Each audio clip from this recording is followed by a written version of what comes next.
नमस्कार, मी विलास बडे. न्यूज 18 लोकमतच्या या विशेष कार्यक्रमात आपल्या सगळ्यांचं स्वागत. कांद्याचं राजकारण होय, राज्यामध्ये आणि देशामध्ये कांद्याच्या वरून आता मोठं राजकारण सुरू झालेलं आहे आणि याच अनुषंगाने एक महत्त्वाची बातमी आपल्या हाती येते गोव्यातून. कांद्याबाबत गोव्यातून ही महत्त्वाची बातमी येते कारण गोव्यात आता रेशन कार्डवर कांदा मिळणार आहे. 32 रुपयाच्या दराने हा कांदा मिळणार आहे. रेशन कार्डवर 3 किलो कांदा मिळेल. पुढील 8 दिवसात या निर्णयाची अंमलबजावणी होणार आहे. गोवा सरकारने या संदर्भातला मोठा निर्णय घेतलेला आहे. एका बाजूला कांद्यावरून कांद्याची राजधानी असलेल्या नाशिक जिल्ह्यामध्ये व्यापाऱ्यांचं आंदोलन सुरू आहे. शेतकऱ्यांची अडवणूक होते, तर दुसऱ्या बाजूला कांद्याचे दर वाढतायत आणि त्यामुळे ग्राहक सुद्धा पिचलेला आहे. अशा सगळ्या परिस्थितीमध्ये हा कांदा सगळ्यांनाच रडवताना दिसतोय आणि म्हणूनच गोवा सरकारने यावर तोडगा म्हणून आता रेशन कार्डवर कांदा देण्याचा निर्णय घेतलेला आहे. एक मोठी आणि महत्त्वाची बातमी म्हणावी लागेल. गोव्याचे आपले प्रतिनिधी अनिल पाटील आता आपल्या सोबत आहेत. अनिल, नेमका हा निर्णय काय आहे आणि सरकारला हा निर्णय का घ्यावा लागला?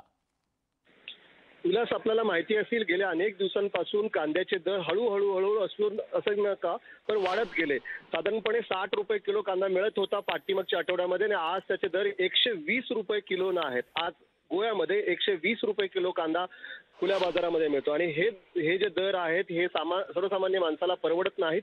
रोजच्या दैनंदिन जीवनामध्ये जगण्यामध्ये किंवा जेवणामध्ये कांदा खूप महत्त्वाचा घटक आहे गोव्यामध्ये आणि त्यासाठीच गोवा सरकारनं हा निर्णय घेतलेला आहे की सर्वसामान्य माणसाला कांद्याचे वाढलेले दर परवडत नाहीयेत. यासाठी आता सर्वसामान्य माणसांना प्रति रेशन कार्ड 3 किलो कांदा 32 रुपयाने देण्याचा निर्णय झालेला आहे आणि आजची जी मंत्रिमंडळाची बैठक होती या मंत्रिमंडळाच्या बैठकीमधला हा निर्णय आहे. येत्या 8 दिवसांमध्ये याची अंमलबजावणी सुरू होईल कारण गोव्यामध्ये कांदा पिकत नाही. जो काही कांदा आहे तो बाहेरच्या राज्यांमधून आयात करावा लागतो आणि आयात करण्याची जी प्रोसेस आहे ती सुरू झालेली आहे आणि हा जो कांदा आहे हा रेशन कार्डवरती स्वस्त धान्याच्या दुकानामध्ये आता अवेलेबल असेल गोवेकरांसाठी. साधारण कधीपासून हा कांदा रेशन कार्डवर मिळेल?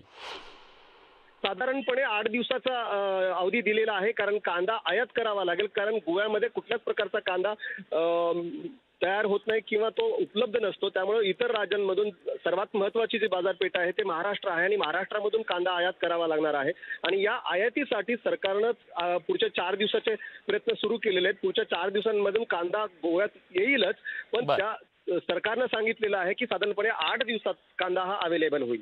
धन्यवाद अनिलजी, तुम्ही ही सगळी सविस्तर माहिती दिलीत त्याबद्दल. आणि राज्यामध्ये विशेषतः देशाची कांद्याची राजधानी म्हणून ज्या नाशिक जिल्ह्याला ओळखलं जातं त्या नाशिक जिल्ह्यात जी अभूतपूर्व परिस्थिती निर्माण झालेली, कांद्याचे लिलाव बंद पडलेले आहेत. शेतकऱ्यांचा कांदा सध्या विकला जात नाहीये, विकत घेतला जात नाहीये आणि ग्राहकांना सुद्धा तो महाग सध्या मिळतो कारण कांद्याची ही एक कृत्रिम टंचाई झाली आहे. त्याचं कारण म्हणजे कांदा साठवणुकीवर आणलेले सरकारनं निर्बंध. या सगळ्या कांद्याचा वांदा सोडवण्यासाठी माजी कृषी मंत्री आणि राष्ट्रवादी काँग्रेसचे नेते शरद पवार यांनी आज मध्यस्थीची भूमिका घेतली. कांद्याचा प्रश्न त्यांनी सोडवण्यासाठी पुढाकार घेतला आणि यावेळी कांद्याचा प्रश्न हा केंद्र सरकारच्या धोरणात्मक निर्णयाने सुटू शकतो, त्याबद्दल राज्य सरकारकडून फार अपेक्षा करू नयेत असं परखड मत राष्ट्रवादीचे अध्यक्ष शरद पवारांनी व्यक्त केलंय. जीवनावश्यक यादीतून केंद्राने कांदा वगळला, मग कारवाई का असा सवाल करत त्यांनी निर्यात बंदी आयात करणं या सगळ्याबद्दलचं जे केंद्र सरकारचं धोरण आहे ते अतर्क्य असल्याचं म्हटलेलं आहे. शेतकरी आणि व्यापाऱ्यांचं शिष्टमंडळ घेऊन दिल्लीला जाऊन केंद्रासोबत बोलून धोरण ठरवण्यासाठी आग्रह धरू असं सुद्धा पवार म्हणाले. तसंच लिलाव मार्केट बंद करू नका, शेतकऱ्यांचं जास्त नुकसान होऊ देऊ नका असं आवाहन त्यांनी केलंय. कांदा प्रश्नावर राष्ट्रवादीचे अध्यक्ष शरद पवार यांच्या उपस्थितीत नाशिकमध्ये बैठक झाली. या बैठकीत कांदा व्यापारी, शेतकरी, बाजार समितीचे संचालक उपस्थित होते. केंद्र सरकारने जीवनावश्यक वस्तूंच्या संबंधीची यादी जाहीर केली. त्याच्यातून अनेक पदार्थ शोधले. चांगली गोष्ट आहे. उत्पादकाच्या दृष्टीनं, व्यापाऱ्याच्या दृष्टीनं यातनं काही गोष्टी वगळल्या, ह्याच्यात काही वाईट झालेलं नाही. त्याच्यातून कांदा वगळला आणि एकदा जीवनावश्यक वस्तूंच्या यादीतून एखादा आयटम वगळल्याच्या नंतर त्याच्यावर कार्यवाही करण्याच्या संबंधीची काही आवश्यकता नाही, हा विरोधाभास आहे. आजच शक्यतो हा विषय केंद्र सरकारमध्ये ज्यांच्याकडे आहे त्यांच्याशी संपर्क साधून त्यांना विचारून उद्या किंवा परवा त्यांच्या वेळेप्रमाणे माझी तयारी आहे की तुमचे 2-3 प्रतिनिधी, व्यापाऱ्यांचे 2-3 प्रतिनिधी घेऊन त्यांच्याशी निर्णय घेणाराचा अधिकार असलेल्यांशी बोलणं आणि यातनं काहीतरी सवलती मिळवून घेण्याच्याबद्दलचा आग्रह करणं याची आवश्यकता आहे. मार्केट बंद ठेवणं ही या गोष्टीचा फेरविचार करायची आवश्यकता आहे असं मला वाटतं. मार्केट चालू ठेवा तुम्ही. मार्केटमध्ये ज्या अडचणी आहेत त्या आपण एकत्र बसून सोडू. तुम्हाला त्याचा त्रास होतो हे मला मंजूर आहे, पण तुम्हाला त्रास होतो म्हणून उत्पादकालाही त्रास व्हावा ही तुमची भावना नाही असं मी समजतो. आणि म्हणून याबद्दलचा तुम्ही बसून फेरविचार करता आलं तर करा, मार्केट सुरू करता आलं तर सुरू करा. या विषयाबद्दल अधिक बोलण्यासाठी आता आपल्यासोबत या विषयातले तज्ज्ञ आपल्यासोबत आहेत. विजय जावंदिया सर जे कृषी तज्ज्ञ आहेत, त्याचबरोबर आपल्यासोबत डॉक्टर अजित नवले सुद्धा आहेत, शेतकरी नेते, आणि रयत क्रांती संघटनेचे राज्य उपाध्यक्ष दीपक पवार हे सुद्धा आपल्यासोबत फोनवरून जोडले गेलेले आहेत. सुरुवातीला मी जावंदिया सर यांच्याकडे जातोय. जावंदिया सर, आता कांद्याचा जो प्रश्न निर्माण झालेला आहे, कांद्यानं खरं तर एका बाजूला शेतकऱ्यांचा बांधा केलाय, व्यापाऱ्यांचा आणि ग्राहक तिघही आज कांद्यामुळे रडतायत. यांच्यावर ही परिस्थिती का निर्माण झाली, का ही परिस्थिती आणि कुणामुळे उद्भवली? नमस्कार. बघा, यंदा आता कांद्याचे भाव एकदम का वाढलेत तर फार स्पष्ट आहे की अतिवृष्टीमुळे कांद्याचं पीक जे आत्ता सप्टेंबर महिन्यामध्ये खरीपाचं पीक बाजारात येणार होतं ते पीक पूर्णपणे सडून गेलेलं आहे. इतकंच नाही तर जी रोपं टाकलेली आहेत रब्बी सेमी खरीपाकरता ती रोपंसुद्धा सडून गेलेली आहे. कांद्याच्या बियाण्यांचे भाव 4 ते 5 हजार रुपये किलोपर्यंत वाढलेले आहेत. जो 1000 रुपये 1200 रुपये किलोपर्यंत जास्तीत जास्त कांद्याचं बी असायचं ते, आणि त्याच्या पलीकडे जाऊन उन्हाळी कांदा जो कांदा चाळीमध्ये साठवून ठेवला जातो आणि तो आपल्याला पावसाळ्यात आणि आत्तापर्यंत बाजारात मिळतो सप्टेंबरचा कांदा येण्यापूर्वी, तो कांदासुद्धा सडून गेलेला आहे. त्याच्यामुळे शेतकऱ्यांजवळ सुद्धा कांदा कमी आहे. म्हणजे आणि नुसतं महाराष्ट्रात नाही तर मध्य प्रदेशमध्ये, कर्नाटकमध्ये, गुजरातमध्ये जिथून कांदा येऊ शकतो आता तिथेही कांद्याचं पीक या नैसर्गिक संकटामुळे सडून गेलेलं आहे. आणि त्याच्यामुळे कांद्याची अभूतपूर्व शॉर्टेज झालेलं आहे आणि म्हणून भाव वाढतात आहे. या सरकारने जीवनावश्यक वस्तूंचा कायदा रद्द केला म्हणून जून महिन्यात अध्यादेश काढला, नंतर तो संसदेमध्ये पास केला आणि जीवनावश्यक वस्तू कायद्यातनं कांदा काढलेला होता. तर यांनी ताबडतोब 40 रुपये किलो कांदा झाल्याबरोबर यांनी निर्यात बंद केली. पहिले MEP जाहीर होते, मिनिमम एक्सपोर्ट प्राइस, तसं काही न करता एकदम निर्यात बंद करून टाकली आणि त्याने सुद्धा भाव कमी झाले नाहीत. तर आता आयातीचा दबाव वाढवला जातो आहे, त्यानेही भाव कमी होत नाही आहे. तर आता स्टॉक लिमिट आणलेली आहे. आता शरद पवार जे म्हणालेत की जीवनावश्यक वस्तूचा कायदा रद्द केल्यानंतर मग सरकार हा असा हस्तक्षेप का करत आहे, तर मला वाटतं शरद पवारांनाही हे माहिती असेल की जीवनावश्यक वस्तूचा कायदा रद्द करतानाच यांनी असं म्हटलं होतं की फळे भाजीपाला यांचे सरासरी भाव 100% जास्त वाढले आणि गहू तांदूळ साखर तेल डाळी यांचे भाव सरासरी भावापेक्षा 50% जास्त वाढले तर आम्ही बाजारात हस्तक्षेप करू आणि पुन्हा जीवनावश्यक वस्तू कायदा लागू करू. कांद्याकरता यांनी काय केलं हे समजून घेतलं पाहिजे. मागच्या वर्षी कांद्याचे भाव वाढले होते पावसामुळे आणि शॉर्टेजमुळे, पण मागच्या वर्षीच्या भावाशी तुलना नाही केली यांनी मागच्या 5 वर्षाच्या भावाची सरासरी काढली, ती काहीतरी 25 रुपये येते आहे आणि त्याच्यापेक्षा 100% भाव वाढले असं म्हणून हा जीवनावश्यक वस्तूचा कायदा लावून त्याच्यामध्ये स्टॉक लिमिट लावून दिलेली आहे. हे सगळं कशा करताय हो? एकीकडे सरकार म्हणतं की शेतकऱ्यांकरता वन नेशन वन मार्केट, आम्ही सगळे कायदे शेतकरी हिताचे केलेले आहेत, सगळं खुलीकरण केलेलं आहे, मोठे मोठे व्यापारी येतील, ते खूप मोठ्या प्रमाणात खरेदी करतील, स्टॉक करतील, मोठे मोठे गोडाऊन सुरू करतील, एअर कंडिशन हॉल सुरू करतील. हे सगळं कशाकरता मग हो? मला असं वाटतंय की याच्यामध्ये सरकारला शेतकरी हिताच्या अर्थकारणाचं राजकारण करायचं नाही आहे. बिहारची जी निवडणूक आहे ती निवडणुकीचं स्वतःचं राजकारण करायचं आहे आणि म्हणून कांदा उत्पादकांना बळी दिला जातोय, हे अत्यंत स्पष्ट आहे. याच्याबद्दल दुमत असण्याचं कारण नाही. अजित नवले आता आपल्या सोबत आहेत, मी त्यांच्याकडे जातोय. डॉक्टर सर, आपण बघितलं की महाराष्ट्राच्या नाही तर देशाच्या राजकारणामध्ये कांदा हा किती संवेदनशील आहे. हा संवेदनशील कांदा आता राजकारणात सुद्धा आपलं रंग दाखवू लागलेला आहे आणि आज शरद पवारांनी केंद्राकडे बोट दाखवत काही तिखट सवाल उपस्थित केलेले आहेत. या कांद्यावरून जे आता राजकारण सुरू झालेलं आहे त्या राजकारणाकडे तुम्ही कसं पाहता? कांदा नेहमीच एक ज्वलनशील असा पदार्थ राहिलेला आहे. थोडेसे भाव इकडे इकडे झाले की लगेच सरकारच्या अस्थिरतेचा प्रश्न निर्माण होतो आणि त्या सरकार त्याचा दबाव म्हणून तातडीने हस्तक्षेप करतं, हे आपण पाहत आलेलो आहे. आपल्याला माहित आहे की संबंध देशभर जो कांदा लागतो त्याच्यापैकी खूप महत्वाचा भाग कांदा उत्पादनाचा हा नाशिकच्या पट्ट्यामध्ये महाराष्ट्रामध्ये उत्पादित होतो आणि ज्यावेळी भाव थोडेसे कमी जास्त होतात त्यावेळी ग्राहकांचा लगेच मोठा दबाव हा सरकारवर येतो आणि केवळ राजकारणासाठी, मतपेटीच्या राजकारणासाठी हा कांदा उत्पादकांचा बळी हा वर्षानुवर्ष दिला जातो, हे आपण पाहत आलेलो आहे. सध्या देशामध्ये निवडणुकीचं वारं आहे.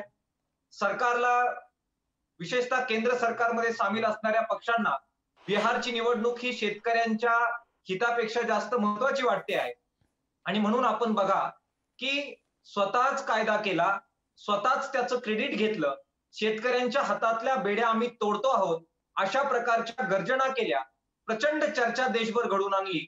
मात्र त्या चर्चेचा आवाज अद्यापही आपल्या कानावर ताजा असताना लगेचच घुमजाव केलं आणि निर्यात बंदी लादली, स्टॉक लिमिट लादलं आणि आयातीला प्रोत्साहन देऊन कांद्याचे भाव प्रचंड प्रमाणात पाडण्यावर सगळ्या प्रकारचे प्रयत्न केले, हे आपण पाहिलेलं आहे. आणि म्हणून आपल्या लक्षात घेतलं पाहिजे की एक प्रचंड मोठी वोट बँक जोपर्यंत कार्यरत आहे आणि तिच्या हितरक्षणासाठी शेतकऱ्यांचा बळी हा दिला पाहिजे अशा प्रकारची मानसिकता असणारे राज्यकर्ते या देशात सत्तेवर आहे, तोपर्यंत अशा प्रकारचे बळी नक्कीच दिले जातील.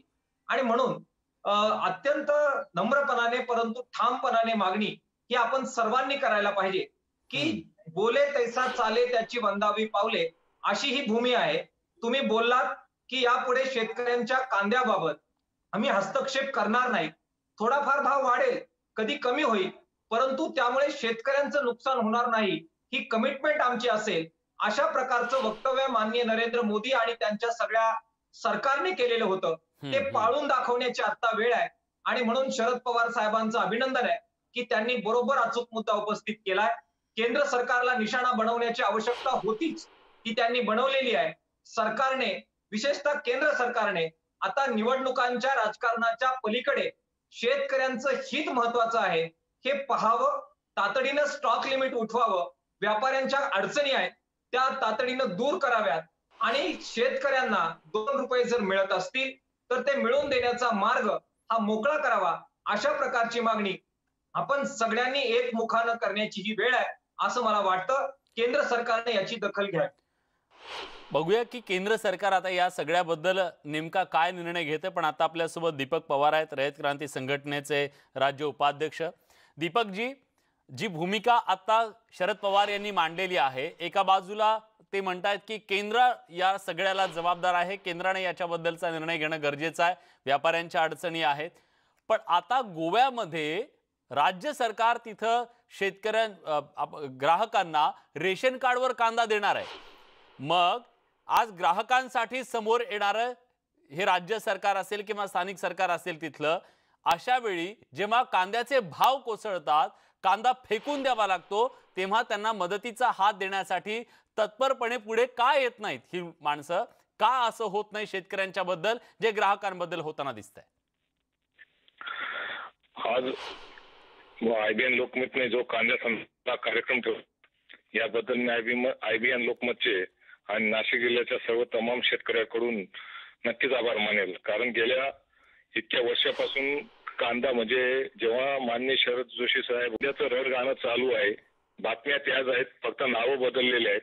हे आंदोलन, ही प्रक्रिया ही अशा पद्धतीने चालू आहे की हा कांदा उत्पादक परत मातीमध्ये गाडण्याचं प्रत्येक येणारे शासनकर्ते करत असतात. आज आम्हाला माननीय शरद पवार साहेबांकडून एकच मागणी होती आमची की आज शरद पवार साहेब आज महाराष्ट्राचं नेतृत्व आहे आणि त्याच्या माध्यमातून महाराष्ट्रातली गव्हर्नमेंट काम करत आहे. या काम करणाऱ्या गव्हर्नमेंटकडून आम्हाला अपेक्षित होतं की जिल्हाधिकारी वगैरे हे जर यांच्या अंतर्गत असताना त्यांनी जसं तुम्ही जे केंद्र शासनाने 3 अध्यादेश जारी केले त्याच्यासाठी जर तुम्ही बंदी लागू शकतात की आम्ही अध्यादेश पाळणार नाही, जे त्यांनी 8 दिवसापूर्वी जाहीर केलं होतं की आम्ही बाजारमुक्त धोरण तयार करू आणि त्या बाजार धोरणाला पाठिंबा देऊ. परंतु त्यानंतर जेव्हा केंद्राने तो निर्णय जाहीर केला त्याच्यानंतर यांनी तिथं हस्तक्षेप निर्णय आम्ही मागे घेतो, आम्ही महाराष्ट्रात तो लागू देणार नाही. ज्या ठिकाणी तो निर्णय घेण्यासाठी मागे राहतात त्याला कुठेतरी अडवण्याचा प्रयत्न करतात. मग तुम्ही आज कांदा उत्पादकाचे गळणारे असू, व्यापाऱ्यांचे गळणारे असू, आवरण्याचं माननीय शरद पवार साहेबांचं कामच होतं. आज त्यांनी आज जाहीर सांगितलं पाहिजे होतं की जे काही इन्कम टॅक्सच्या धाडी पडतील त्या नाशिक जिल्ह्याच्या व्यापाऱ्यांच्या शेतकऱ्याच्या पाठीमागे महाराष्ट्र शासन खंबीरपणे उभं राहील. परंतु आज ती अपेक्षा न होता कुठंतरी फक्त राजकारण करणं आणि जो शासन करते येतात ते शेतकऱ्याला फक्त मातीमध्ये गाडण्याचा हा जो प्रयोग चालला आहे हा वर्षानुवर्ष चाललाय. कुठंतरी याला व्यवस्था ही केली पाहिजे होती. आज केंद्राने बंगलोरकडच्या कांद्याला एक्सपोर्ट साठी परवानगी देतात. तुम्ही देशातला तिथं कायदा वेगळा असतो आणि आमच्या नाशिक जिल्ह्यातला, नगर जिल्ह्यातला, धुळे जिल्ह्यातला जो कांदा उत्पादक आहे याच्यासाठी वेगळा न्याय कावर तुम्ही ठेवतात, त्याला वेगळा दिला गेला पाहिजे होता. जर देशामध्ये तुम्ही स्टॉक लिमिट 25 टनाचं ठेवतायत, आज आपल्या नाशिक जिल्ह्यामध्ये 80,000 क्विंटल कांदा रोज विक्रीसाठी येत असतो आणि 80,000 क्विंटल घेणारे प्रत्येक बाजार समितीचे 10 पासून तर 30 व्यापारीपर्यंत जर सरासरी काढली तर 200 ते 250 व्यापारी तिथं खरेदी करायला येतात. तर त्यांची जर सरासरी आपण काढली तर साधारणतः 300 ते 350 टन कांदा हे व्यापारी खरेदी करतायत. काही व्यापारी 500 टन करतायत तर काही 50 टन करतायत. जर याची सरासरी जर बघितली आपण तर हा 25 टन कांदा म्हणजे एका ट्रकचा सुद्धा नाही. म्हणजे हे एसी मध्ये बसून जे कायदे निर्णय कुठंतरी शेतकऱ्याच्या अंगावर टाकले जातात, बाजार समितीला टाकले जातात, या ठिकाणी फक्त माननीय शरद पवार साहेबांनी आज आमच्या पाठीवर हात ठेवून तुम्ही फक्त काम करा, आम्ही तुमच्या पाठीचे कोणावर कुठलीही कार्यवाही होऊ देणार नाही अशी भूमिका त्यांची आज असली पाहिजे होती. या अपेक्षेने नाशिक जिल्हा त्यांच्याकडे मोठ्या इच्छेने बघत होता की आज आम्हाला चांगला निर्णय भेटेल. कारण गेल्या 4-5 महिन्यापासून 7 रुपये आम्ही कांदा विकलेला होता, तेव्हा आमच्याकडे कोणी केंद्र सरकार बघायला तयार नव्हतं. मागच्या वर्षाला डिसेंबरमध्ये आम्ही कांदा फेकला तेव्हा केंद्र सरकार आमच्याकडे बघायला नव्हतं. ज्या वेळेला आमच्या पदरामध्ये 2 पैसे पडायला लागले तेव्हा सगळ्यांनाच कशी जाग येत असते, कसे सगळे बोलत असतात. इकडे काँग्रेसवाले बोलतात की शेतकऱ्याला न्याय दिला गेला पाहिजे, दिल्लीमध्ये तेच आंदोलन करतात की प्याज महंगा हो गया. ही दुटप्पी भूमिका या पक्षांची आहे, याचा बळी फक्त शेतकरी होत असतो. आणि आम्ही तर या मतापर्यंत आलो आहोत की नाशिक जिल्ह्यातला आणि हा महाराष्ट्रातला आणि या देशातला शेतकरी फक्त लोकशाहीचा बळी आहे. ज्या ठिकाणी इलेक्शन असते तेव्हा कांदा उत्पादक हा पहिला टार्गेट असतो. कुठंतरी आता थांबलं पाहिजे, याच्यासाठी एक मोठं धोरण तयार केलं पाहिजे की कुठंतरी आम्हाला न्याय दिला गेला पाहिजे. वर्ष आम्हाला मातीमध्ये गाडू नका हीच अपेक्षा माननीय शरद पवार साहेबांनी. गेली अनेक दशकं महाराष्ट्रातल्या कांदा उत्पादकांचा जो प्रश्न आहे तो प्रश्न सुटत नाहीये, त्याचं रडगाणं सुरू आहे. पण त्याच्या नशिबाला हे रडगाणं कोणी लिहिलं गेलं हे आता बदलणार आहे का हा सवाल आहे. पण या निमित्तानं एक महत्वाचा विषय आहे तो म्हणजे इथल्या राजकीय नेत्यांचा सुद्धा दुटप्पी भूमिका आहे का, आणि ही दुटप्पी भूमिका आज शेतकऱ्यांच्या मुळावर उठतीये का, मतांचं राजकारण सगळेजण करतायत का, जाणून घेऊयात ब्रेकच्या नंतर. यावरच चर्चा, कुठे जाऊ नका, पहा फक्त न्यूज 18 लोकमत.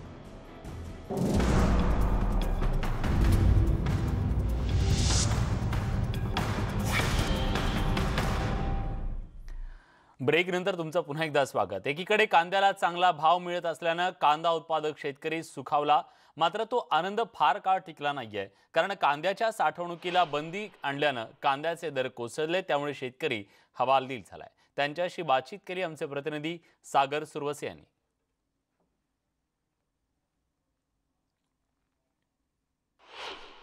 हे शेतकरी आपल्यासोबत आहेत, युवा शेतकरी आहेत.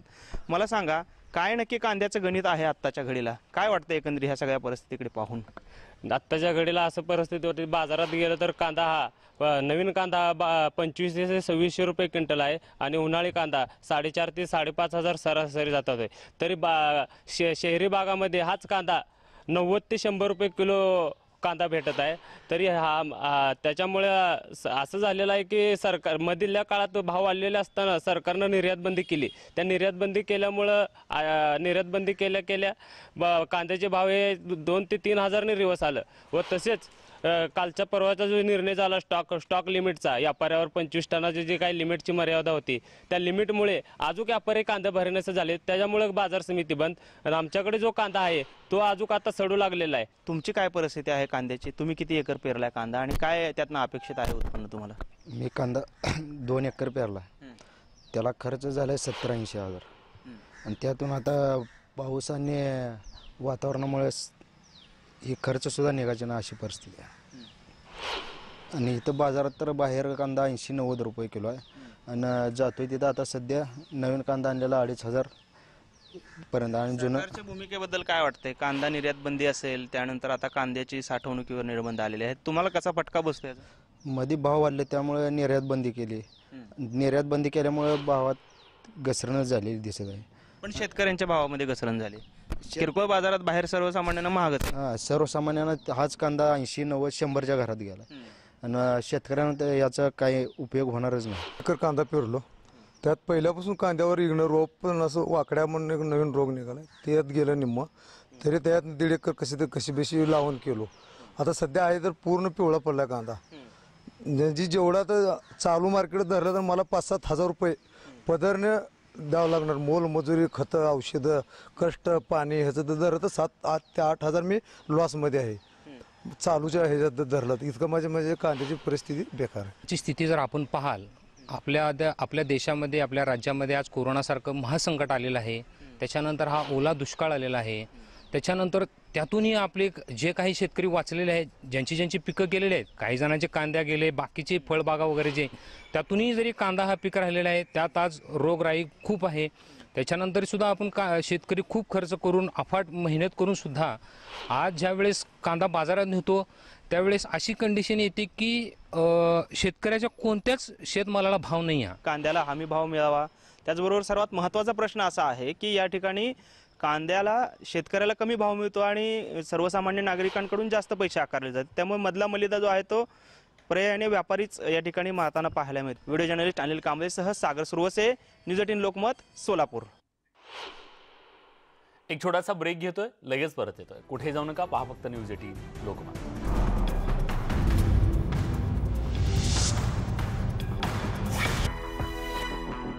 गेल्या 3 दिवसापासून कांदा लिलाव बंद असल्यानं कांदा उत्पादक शेतकरी हवालदिल झालाय. सणासुदीच्या काळात लिलाव बंद असल्यानं कांद्याचं करायचं काय, असा प्रश्न नाशिक जिल्ह्यातल्या कांदा उत्पादक शेतकऱ्यांना पडलाय. त्यांच्याशी बातचीत केली आहे आमचे प्रतिनिधी बब्बू शेख यांनी.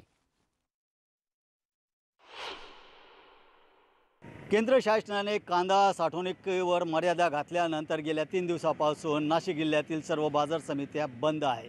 कांदा लिलाव बंद असल्यामुळे याचा सर्वात जास्त फटका हा शेतकऱ्यांना बसतोय. काय याचं नुकसान होतंय, माझ्यासोबत काही शेतकरी आहे, त्यांच्याकडून जाणून घेऊया का त्यांना काय नुकसान सहन करावं लागतं. काय म्हणाल बाबा, काय तुमचं नुकसान होतोय?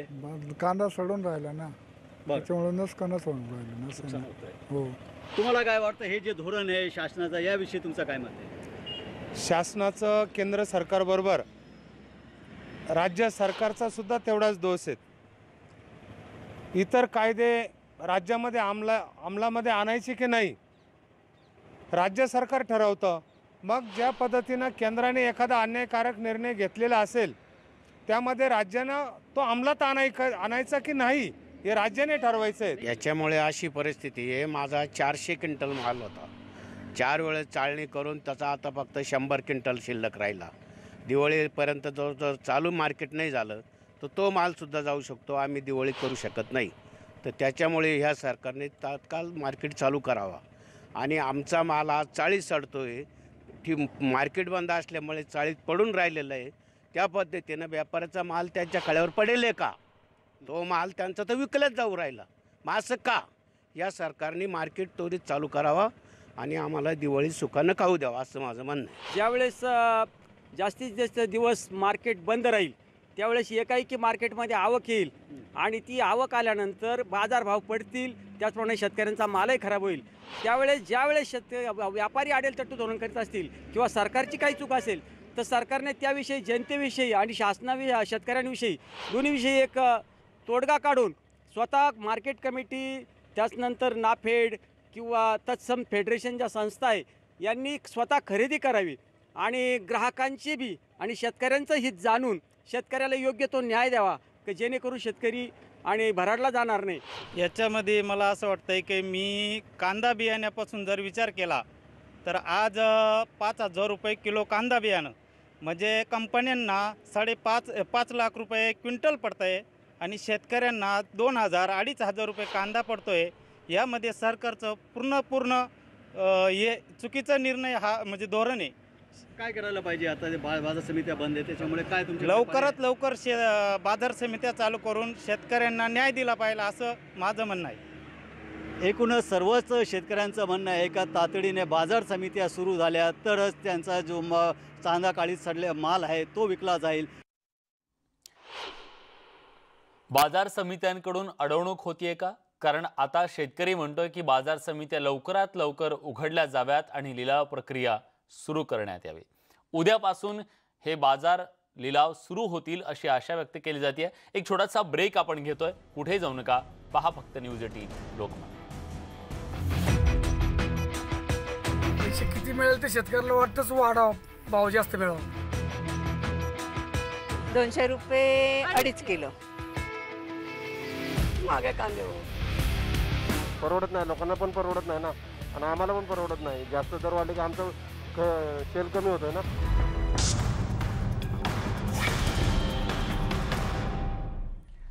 ब्रेक नंतर तुमचं पुन्हा एकदा स्वागत. साठवणुकीच्या मर्यादेमुळे नाशिकच्या कांदा व्यापाऱ्यांनी संप पुकारला. दुसरीकडे अहमदनगर जिल्ह्यातील बाजार समित्यात मात्र कांदा खरेदी सुरू आहे. कांद्याची आवक मात्र कमी आहे. अतिवृष्टीनं कांदा खराब झालाय, त्यामुळे एकरी 20 ते 30% कांद्याचं नुकसान झालेलं आहे. काही शेतकऱ्यांच्या हाती तर 20 ते 30% कांदा लागलेला आहे. त्यामुळे आज दर जास्त दिसत असले तरी शेतकऱ्यांना मात्र त्याचा फायदा होत नसल्याचं शेतकरी म्हणतात. स्टॉक लिमिटमुळे व्यापाऱ्यांना कांदा खरेदीवर मर्यादा आल्या, त्यामुळे कांद्याचे दर आणखी कोसळत असल्याचं व्यापाऱ्यांचं म्हणणं आहे. कांद्याच्या प्रश्नासंदर्भातल्या या सर्व महत्त्वाच्या घडामोडींसोबत या विशेष कार्यक्रमात आपण इथेच थांबतोय. ताज्या घडामोडींसाठी बघत रहा न्यूज 18 लोकमत.